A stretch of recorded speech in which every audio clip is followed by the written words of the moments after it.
عمران خان صاحب کی صحت کا ایشو ہے اور اس پر ہم نے 4-5 دن پرامن طریقے سے اسلام آباد میں دھرنا دیا، لیکن بدقسمتی سے جو بے حس لوگ پاکستان پر قابض ہیں یا مسلط کیے گئے ہیں، انہوں نے بہت ہی بے حسی کا مظاہرہ کیا،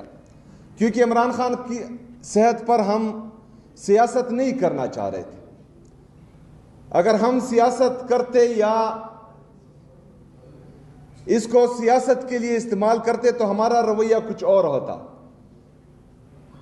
اور پوری دنیا جانتی ہے کہ پاکستان تحریک انصاف پاکستان کی